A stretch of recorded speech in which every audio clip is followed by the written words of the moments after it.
chapter 3.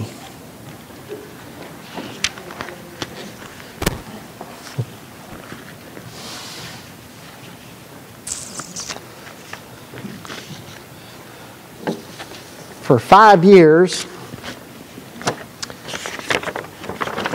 Narcotics Anonymous had used our building. A group called Spiritual Pathways have used our building.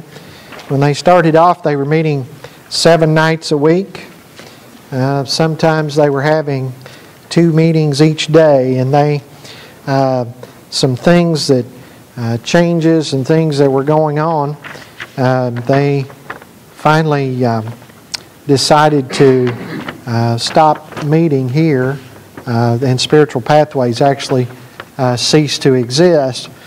And they brought by a note the other day and dropped it off. And I just want to share with you the note.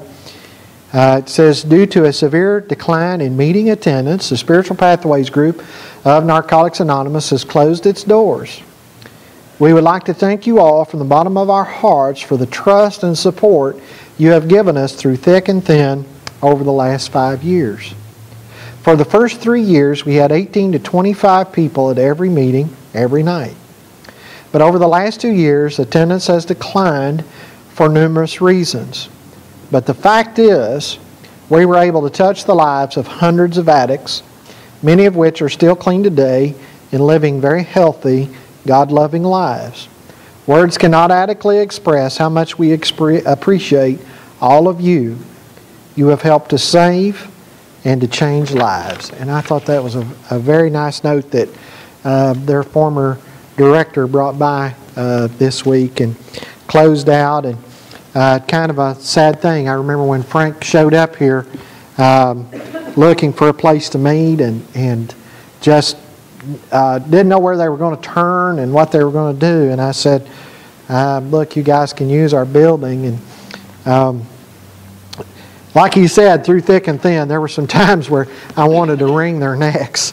But we managed to work together in peace and harmony. And they actually invited me into one of their regional meetings one evening and allowed me to come in. And I said, they wanted me to speak. And I said, what do you want me to speak about? And he said, I want you to preach Jesus. And so I came in, and I think there was about 75 people crowded into our fellowship hall. And I came in one evening and preached to them and just shared the message of Jesus. So it was a great opportunity. Revelation chapter 3, the church in Laodicea. Let's begin in verse 14. He says, to the angel of the church in Laodicea write, these are the words of the Amen, the faithful and true witness, the ruler of God's creation. I know your deeds, that you are neither cold nor hot. I wish you were either one or the other. So because you are lukewarm, neither cold nor hot, I am about to spit you out of my mouth. You say, I am rich, I have acquired wealth, and do not need a thing, but you do not realize that you are wretched, pitiful, poor, blind, and naked. I counsel you to buy from me gold refined in fire, so that you can become rich, and white clothes to wear, so that you can cover your shameful nakedness, and salve to put on your eyes, so that you can see. Those whom I love, I rebuke and discipline. So be earnest and repent. Here I am, I stand at the door and knock. If anyone hears my voice and opens the door, I will come in and eat with that person, and they with me. To the one who is victorious, I'll give the right to sit with me on my throne, just as I was victorious and sat down with my Father on His throne. Whoever has an ears, let him hear what the Spirit says to the churches. Now, you've probably gotten tired of me saying this every week in these messages, but here is a church that gets a letter from Jesus. It's amazing to think about getting a letter from Jesus. This church, Laodicea, is the only one where Jesus doesn't find something good there.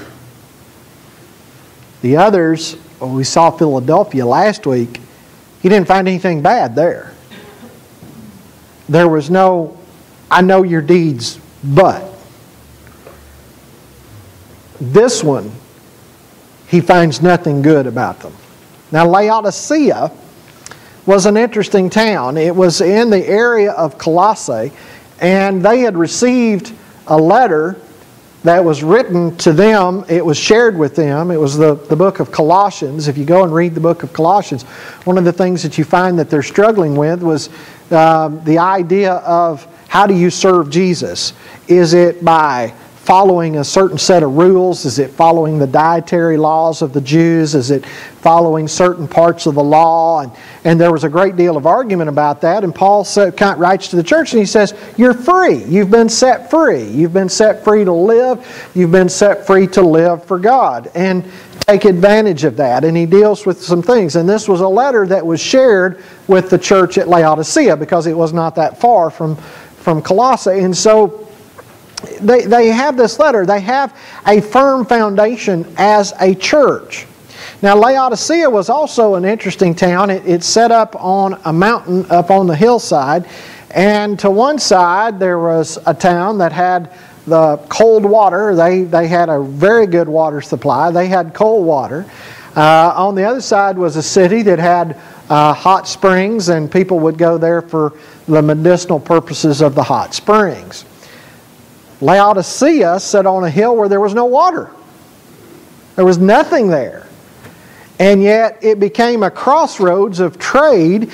It was never an important city politically. They were a very religious people, but they were never important politically. They tried with all of their wealth, as we'll see. They became a very wealthy city because of the textile trade that took place there. It was a place where there was a huge market in the textile industry, and because of that, they made a lot of money.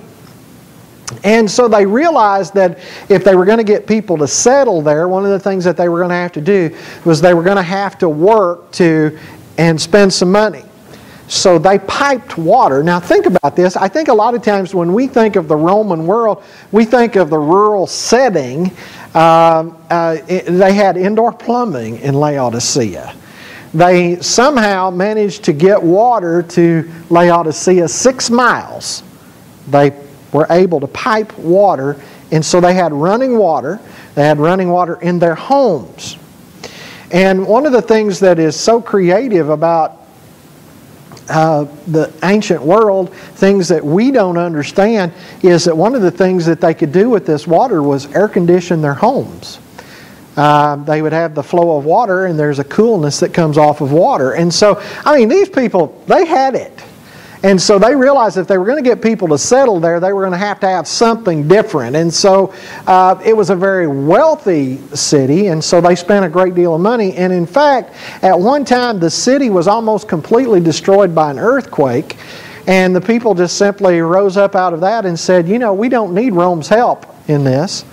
And financed their own reconstruction and built the city back even better than it was before. So being a great wealthy city, and one of the things that comes with wealth is, you know, there's a certain amount of power and there's a certain amount of prestige that comes out of that. But it seemed to be that it was the city where everybody went and everybody lived there. It was almost like, I was reading one guy on this, and he said Laodicea was almost a gated city, like a gated community where you had to have a code to get there. Most of us would have pulled up there and they just said, what are you doing here and what do you want? You know, they wouldn't have let us in. And because it was so wealthy, and it affected the church. Now, what's interesting is that religion is not talked about here. Paganism that had affected some of the other churches, Jesus doesn't talk about. You know, it's amazing because our culture affects us. Whether we believe it or not, culture dictates too many times who we are. I mean, if you look at how things change, how people are affected by their culture, the church at Ephesus was doctrinally, they were putting up walls going, hey, because the world is so impure, we've got to attack everybody that comes along. So if somebody came in and they had a different idea or dressed differently or thought differently, then they were like, boom, they were on them going, wait a minute, there's something doctrinally wrong with you. And they hated the work of the Nicolaitans and the people that were coming in. And then there was, of course, the Balaamites, as Jesus calls them. The church at Philadelphia was battling the synagogue of Satan.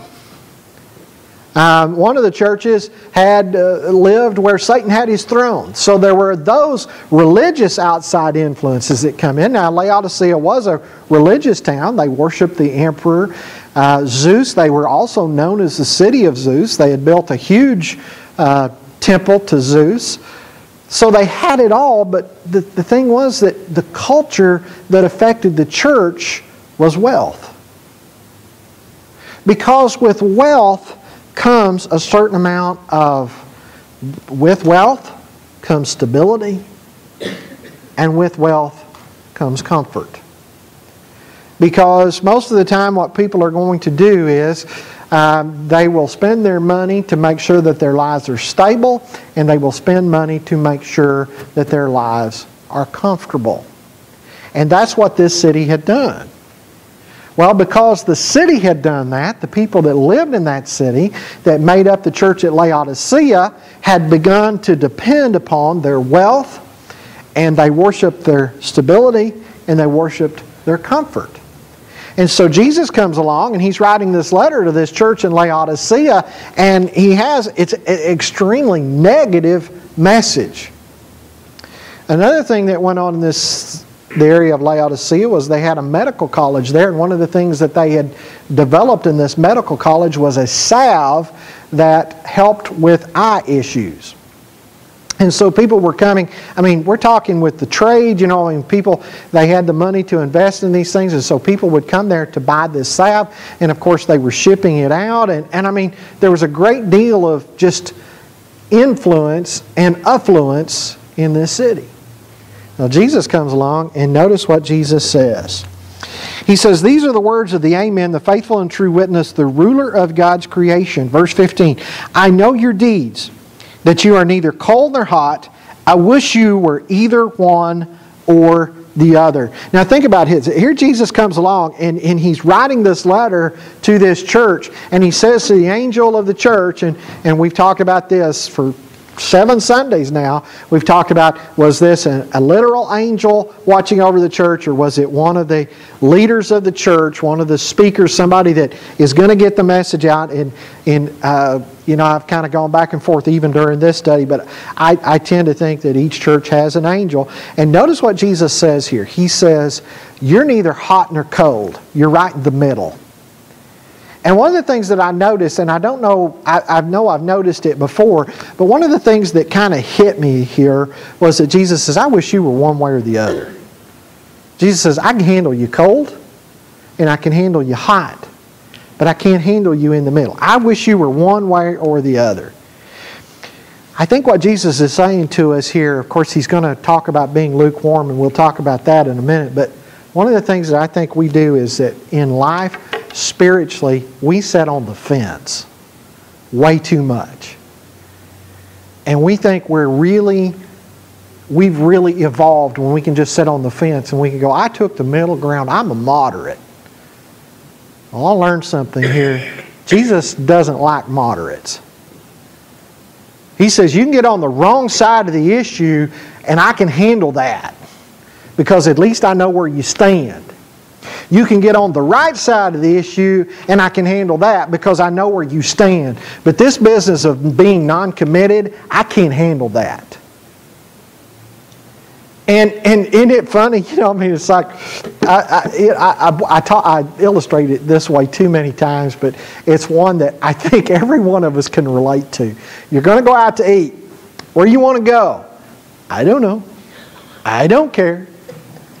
Now, in reality, I'm one of those people that, and Debbie will tell you this, I will be happy with a bologna sandwich.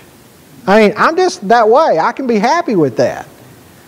But there's certain things that I don't like, that I don't prefer, but I can go look at a menu and find something I can eat and be happy to have it.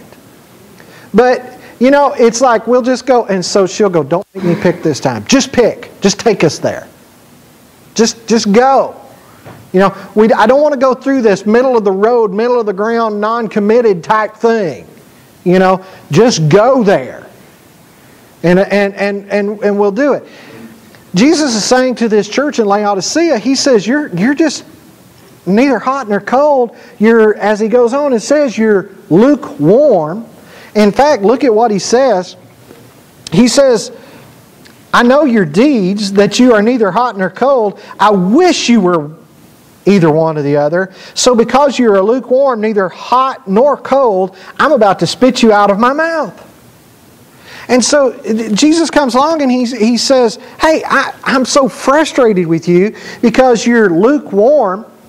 Now, every sermon I've ever either preached on this or taught about this, one of the things that is interesting to me is he says, you're lukewarm. And historically, their water that came into the city, because it did come in and it was a dry, arid place, the water was lukewarm. And we've all experienced that. If you've ever hauled hay, there is nothing better when you're hauling hay to get a cold drink. And I can remember times when I hauled hay back when they actually did square bales, and we hauled the hay, and we would haul it in. That I can remember coming in one time, and we had this big thing that we would fill up. We just put 2 bags of ice in it, and then put some water in it, and we'd drink that. Well, being out there in the hot fields and everything, it had just, we'd drain that thing dry. And I remember one time we come in, we were out of water, and we were all so thirsty, and we got the load unloaded in the barn, and we come out, and there was a spigot there with a hose on it, and I remember taking a drink out of that, and it was just like, number one, it was lukewarm, and it tasted like a rubber hose. Everybody that's ever done that knows exactly the taste and got it right then, went, yep, know what you're talking about. And it was like, you stood there and I let that thing run and run and run and run and run, and I'd feel of it and I go, yeah, that's cold, and I'd take a drink. Oh man, it's just not the same. And this was long before you could go in a store and they actually sold bottled water that they kept in the cooler. Some of the kids are always like, I'll say, the stores didn't always have bottled water. Really? It's kind of like I still talk about this to this day, about when I was 6 years old, 5 and 6 years old, going in a little general store and looking at Miss Helen and trying to really turn on the charm, because there was the nickel deposit on the bottles, and a drink was 10 cents or it was 15 cents if you didn't bring a bottle in to exchange. It was 15 cents to pay the deposit on it to make you bring the bottle back. And I can remember standing there going, Miss Helen, I promise I'll bring the bottle back. Miss Helen, I promise don't charge me the 15 cents because that nickel will buy me candy, and so I can have my RC and my candy, or I just get the RC. And she would look at me and go, those brown eyes, good God, just take it and go. Promise to bring the bottle back. And so I just remember that taking the drink out of that water and it just never quite being enough. It was wet and it quenched the thirst, but it wasn't cold. And it's the same way with you taking a drink of coffee, and it's like you want it hot. You don't want it to scald your tongue, but you want it hot. And every one of us have experienced that, where you take a drink and it's like, and the sad thing is, I will drink it. The whole time I'm drinking it, I'm going, this is just not good, but I will finish it off. And so it's that we want it. It's like when you're taking a shower. Don't you hate that? Now, some of you don't experience this. Some of you know this. You're in the shower and you're taking a shower and you sense you're about out of hot water. The tank's getting close, and you keep turning it just a little further till you and you just know. And the second it goes lukewarm, it's just like, it's over. Got to get out. Because it's not the same. If you want a hot shower, that's what you want.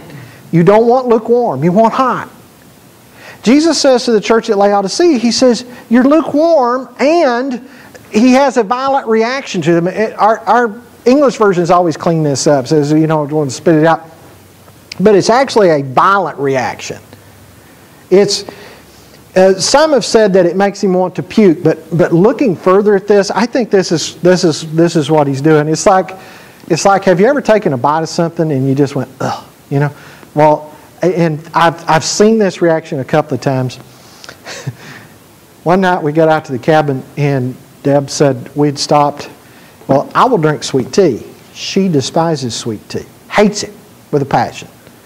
And so we had stopped at Subway and we got tea. Well, I will sometimes blend it a little unsweet, half and half. And so, but that particular night I'd gotten sweet tea. I decided I want sweet tea, and they say there's a Southern sweet tea, and it truly is at Subway, Southern sweet tea. I'm drinking my tea, and we get out there, and it's just me and her, and we get to the cabin, and we go in, and so she set her cup down, I set my cup down, and it's sitting over there. Well, I'd been drinking on mine, and I'd moved it over on the counter, and she goes, is this yours or mine? And I said, I don't know. She goes, I think it's mine. And I said, well, it could be. And she picked it up, and she took a drink, and she went, that was your tea, and it's sweet. How do you drink that? That's the reaction Jesus has. Jesus says, when it comes to you, Laodicea, I'm just not throwing up. I think that's the term that he says, you make me want to puke. He just says, man, I get a taste of that, and it's just, ugh. And I don't just, spit. I don't like it. I don't like the way you are because you're lukewarm. And what had led to their lukewarmness was their attitude. And he says, I'm about to spit you out of my mouth. And he says, here's what they thought about themselves. He says, you say, I am rich. I have acquired wealth. I do not need a thing. They'd arrived. They thought, hey, we're there. We don't need anything at all as a church. Some have said that they were afraid of rocking the boat in the city of Laodicea, that they were afraid of stirring things up, of stirring up controversy or whatever. It could be that the church had simply gotten comfortable with meeting. That they enjoyed their fellowship, that they enjoyed their time together, that they appreciated what the church there had to offer. They probably had some program mission things that they did. They were, if a visiting speaker came through and knew of a work, they probably gave the money. They were willing to participate in what was going on. But as far as confronting their culture, as far as confronting the city of Laodicea, they were not going to do it because it would it could mess with their livelihood, it could mess with all kinds of things. But literally what I think had happened was they had gotten to a point where wealth had brought about stability and comfort. And when you get stable and comfort, lukewarmness sets in. Because you're not going to do anything. You may sit there and go, well, I ought to go, or I should go, or you just go, well, you know what? Another thing that becomes very easy with wealth is it is so much easier to pay somebody else to do it. And they had just become so comfortable in their lifestyle because there was no outside pressure on them. The reason there was no outside pressure is because if you're not doing anything, you're not going to bother anybody. And they were not bothering the city of Laodicea at all. They were not making an impact on that city. And when you notice what they say, I am rich, I have acquired wealth, I don't need anything. They were a church that literally is just the opposite of the way Jesus is looking at them, but the way they were looking at them was they were dressed for success, they had it all together, their life was perfect, things were good. And I think that one of the things that we have to do personally sometimes, and a study of these 7 churches many years ago caused me to start doing something that I do just throughout the year. I don't have a set time on it, but one of the things that I do personally is I do something that I call spiritual inventory. And I journal a lot. And unfortunately, my handwriting is so bad, no one will ever... in one of these days, when I'm passed on, the boys are going to try to read my journals and go, "Can you decipher this?" And they will go find somebody that can read hieroglyphics, and they'll say, "Well, on this day, your dad said this." But literally, what I do is I go through a spiritual inventory where I ask myself, where am I with God? Have I moved away from God? And what's going on in my life? What needs to change? What needs to happen? Where do I need to grow? What do I need to change? Where is my mind? Where am I with my family? Where am I with my wife? Where am I with my kids? All of these things. Where am I with the church? Where am I with my friends? What have I allowed to come into my life? What is going on with me? But when you become comfortable and stable, you won't do that because you don't want to confront anything. And so here's this church. And they thought, man, we've got it all together. Look at us. Look at us. We have arrived. And Jesus says, I look at you totally differently. Notice how Jesus looked at them. He says, you say all these things, but you do not realize that you are wretched, pitiful, poor, blind, and naked.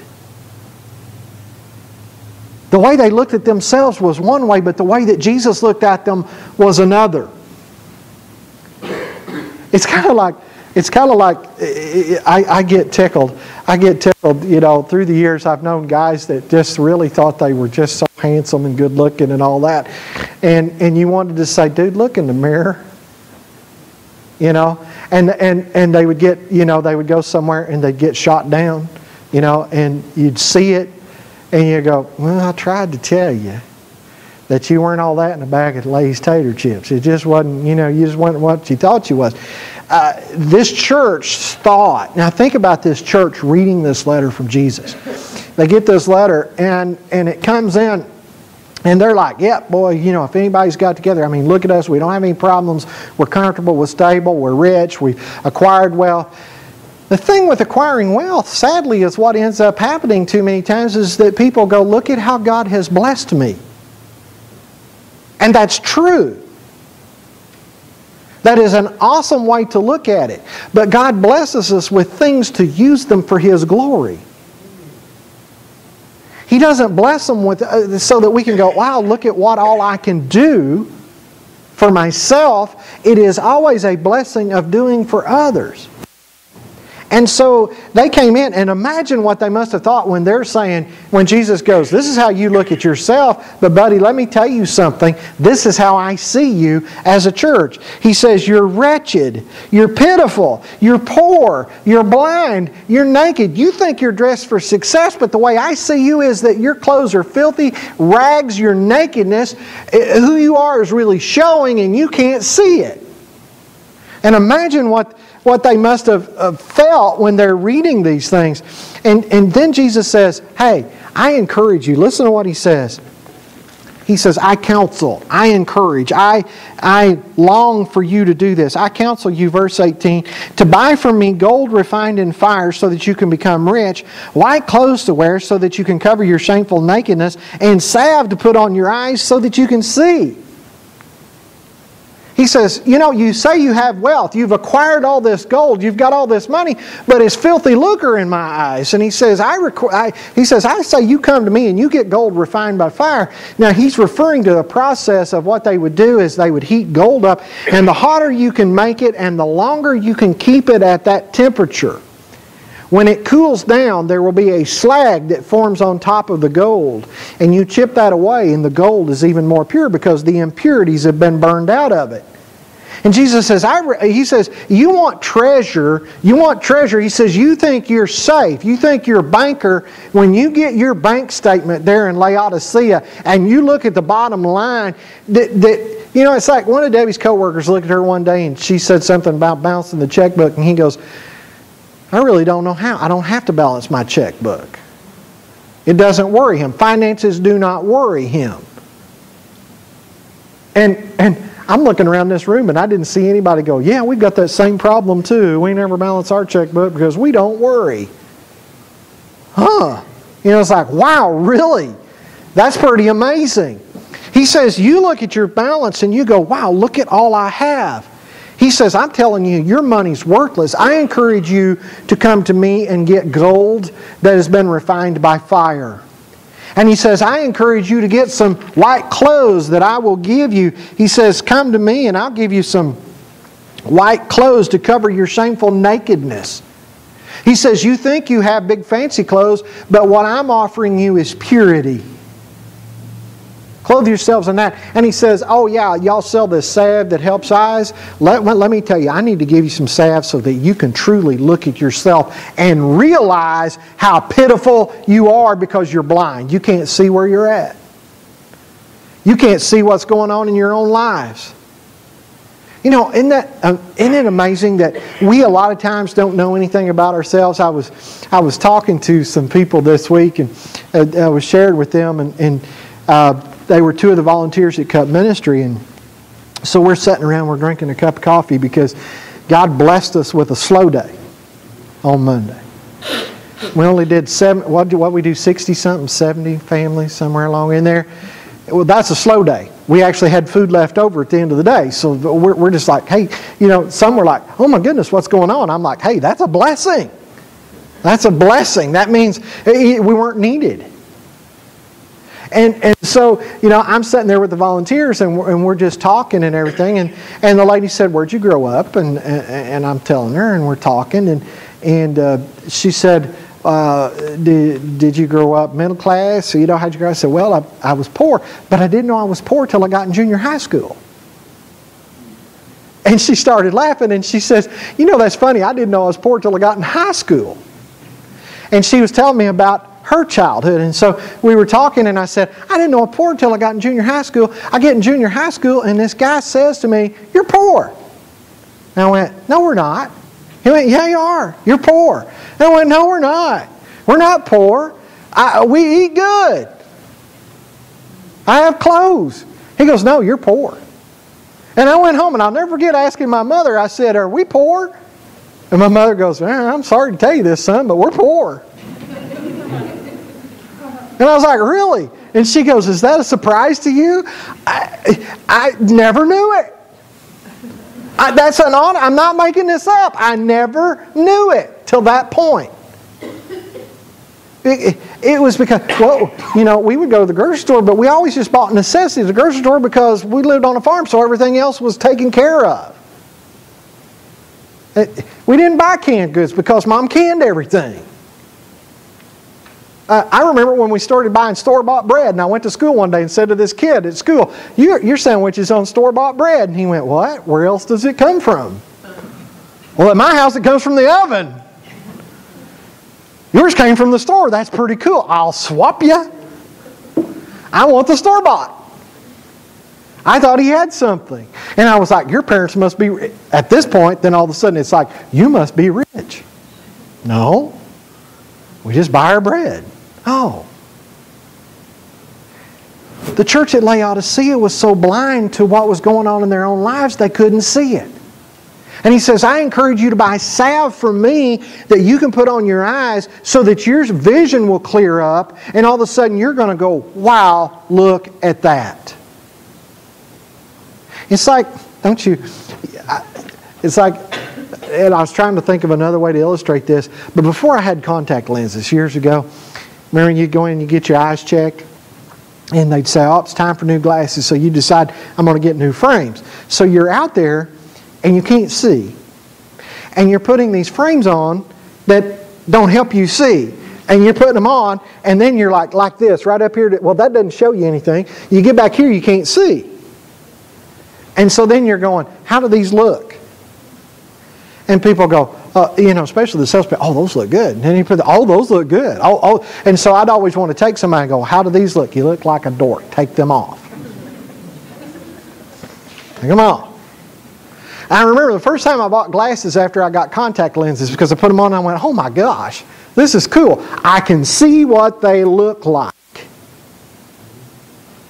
Jesus says, I want you to put this salve on so that you can look in the mirror, and I want you to be able to see how far you have fallen because of your lukewarmness. So, looking at ourselves.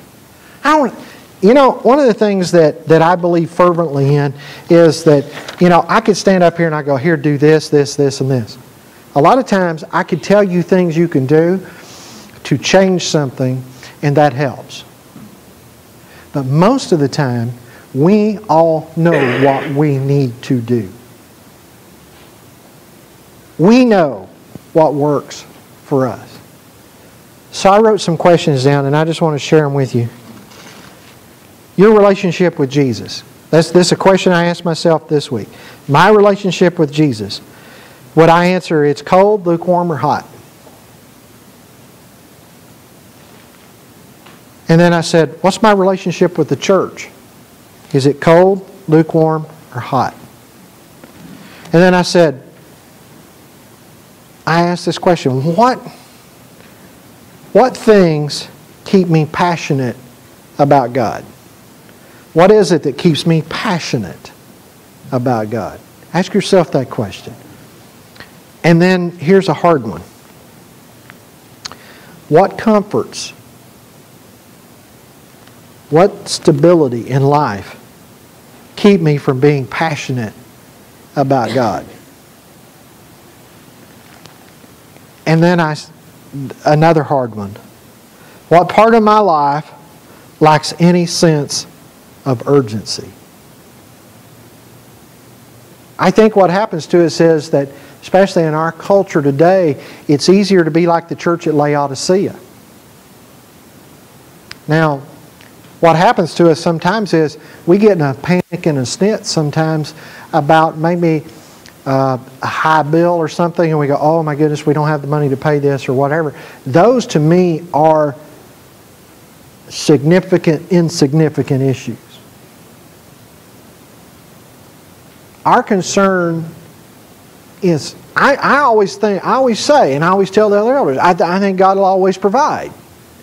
I think God will always provide for those issues. The important issues is, what is my relationship with Jesus? Is it hot, cold, or lukewarm? Jesus says, let me tell you something, I can handle it if you're just totally cold toward me. I can handle that. But I can't handle you setting the fence. What's my attitude toward the church? Is it cold, hot, lukewarm? I don't care. I can take it or leave it. Jesus says, I can't handle that. I can handle it if you say, well, I just don't want anything to do with it. I can handle it. I can work with that. But I cannot work with lukewarmness. What is it that's keeping me from being passionate? I looked hard into my own life this week. What is keeping me from being passionate about the things of God? What will keep me passionate for God? What is it that needs to change? What parts of my life lack urgency? What is it that needs to urgently change in my life? Am I willing to take the action to do it? Or is it that I'm too comfortable with where I am? I'm too stable and I don't want to rock the boat of my own spirituality. What needs to change in my own life? Because I can't change it for you. We can't change it for you as a church. But I can do what Jesus says at the end of this. Anyone who has ears, let him hear what the Spirit says to the churches. If I look to the Spirit and let the Spirit of God begin to work in my life, then things begin to change. But it will not change if I don't think it needs to be changed. If I reject it. Or if I take a lukewarm attitude toward it and go, oh, there's not really anything that needs to change in my life. And Jesus, the whole point of all 7 of these lessons, and so one of the things that we're going to do next Sunday is we're going to come back and we're going to say, okay, what was going on in these churches? And we're just going to review them real quickly next Sunday. And because one of the things is, we're not studying these 7 churches. We're not spending 7 Sundays looking at these churches to go, oh wow, we studied the 7 churches of Asia from the book of Revelation. We talked about this in an elders meeting way back, and I said, this is what I'm going to do. I'm going to share these lessons. Because the letters of these churches, Jesus expected them to change the things that needed to be changed. Jesus expected them to keep doing the good things that they were doing. If I come to Scripture and I come to Jesus and I see nothing in my life that is amiss that needs to be changed, then I no longer need Jesus. And He will never mean anything to me. He is calling on us to change. Where are we? Are we lukewarm? So notice what Jesus says. Jesus says, here I am. Listen to me. He says to those, put my glasses back on where I can see it more clearly. He says, those whom I love I rebuke and discipline, so be earnest and repent. Here I am, I stand at the door and knock. If anyone hears my voice and opens the door, I will come in and eat with that person and they with me. You know, this is the most misused verse. This is used as an invitation of non-believers. That's not what Jesus is not talking to non-believers. I've heard this in so many. I've heard great preachers use this as an invitation call, and I'm going, man, that's out of context. Jesus is saying to the church at Laodicea, I'm standing here knocking, and you won't let me in. Because Jesus comes in and Jesus changes everything. So, are we going to let Him in, or are we going to keep Him out? That was the choice of the church at Laodicea. He said, I'm standing at the door and knock. You let me in, I'll come in, I'll fellowship with you, I'll eat with you. It's going to be intimate. I don't think you could have sat down with a meal with Jesus and Jesus not have said, you know, there's some things that need to be changed. I love you that much, I'm going to talk to you about it. And He says, I'm standing at the door, church. I'm knocking. He's not knocking at the hearts of unbelievers' doors. He's knocking at the hearts of the church at Laodicea. And He's saying, will you let me back in? Don't make me look at you and go, I want in. Will you let me in? If you'll let me in, the one who's victorious, I'll let sit on my throne. I'll honor you because you're victorious. It's so easy. It's so easy in our culture to just go along. It's so easy to just get comfortable and stable where we are and compromise and let so many things in because we don't want to rock the boat spiritually and get so focused on so many other things. I asked myself this week, am I lukewarm? I don't want to be lukewarm. I want to be about Jesus. I don't want to be lukewarm. I want God to look at me and go, that one, he's not lukewarm. I don't want to be cold. I want to be where He considers me hot. Where are we as a church? Where are we personally, spiritually, with Jesus? Which letter would we get? Let's pray together.